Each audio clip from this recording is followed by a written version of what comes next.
la lévothyroxine est en très petite quantité. On parle de microgrammes. Pour le faire passer dans le corps, elle est enrobée, pour faire simple, avec ce qu'on appelle un excipient. Jusqu'à présent, depuis 30 ans, c'était le lactose. Première information que nous donnent Merck et la NSM, c'est qu'il y aurait un nombre considérable d'intolérants au lactose en France. Cette information est fausse. Premièrement, parce que pour être intolérant au lactose, il y a des normes médicales qui sont constatées à l'hôpital. Il faut ne pas supporter plus de 2 bols de lait. Or, dans le contenu d'un comprimé, 2 bols de lait, ça fait 150 mg. Or, dans les comprimés de lévothyrox, il y a maximum 60 mg.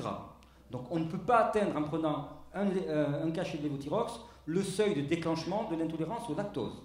Donc, première explication qui nous est avancée, elle ne tient pas la route. Deuxième explication, on nous dit il y a un problème de stabilité du médicament dans le temps.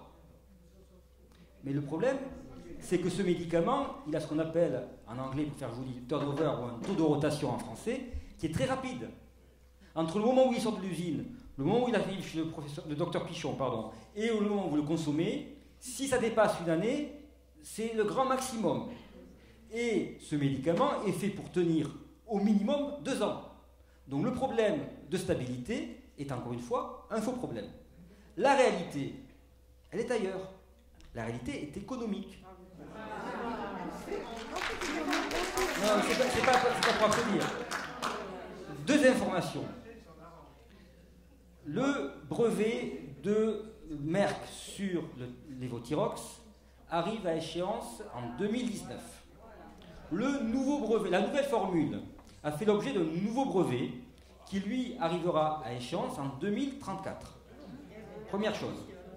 Deuxième chose, Merck a investi 350 millions d'euros dans une usine en Chine. En Chine, 350 millions d'euros.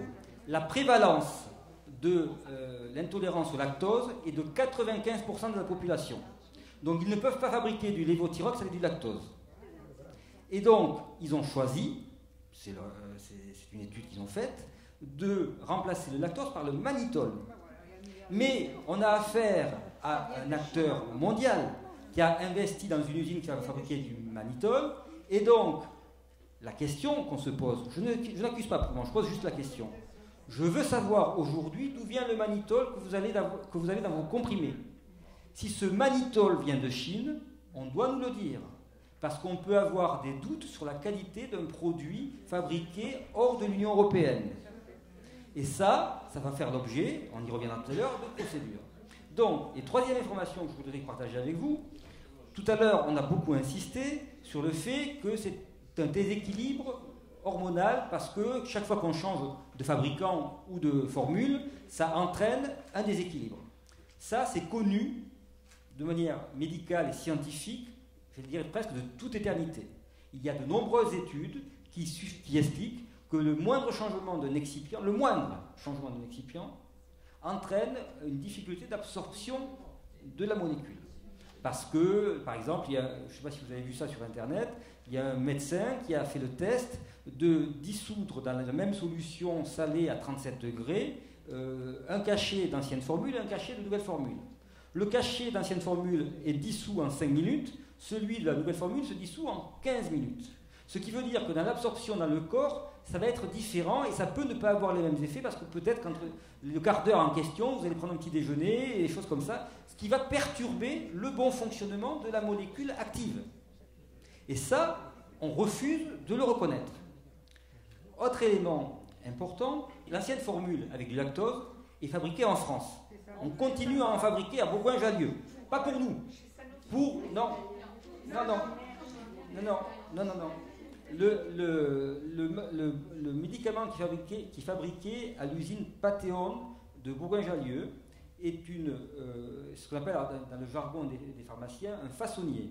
C'est-à-dire qu'il a un contrat d'exclusivité avec Merck et il fabrique sous licence de Merck de l'Euthyrox, le même nom que le produit fabriqué en Allemagne avec du lactose.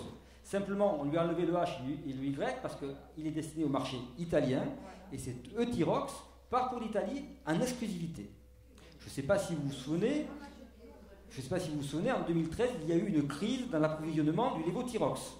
Et à l'époque, l'ANSM elle-même avait ordonné qu'on pouvait consommer directement de l'Euthyrox italien. Et c'est encore accessible sur Internet, sur la page de l'ANSM. Donc, pour l'ANSM, en 2013, l'Euthyrox italien était équivalent au lévothyrox ancienne formule avec lactose. Aujourd'hui, on essaye de nous faire croire que ce n'est pas tout à fait le cas. Eh bien, là encore, c'est un mensonge et on va le faire sanctionner le moment venu.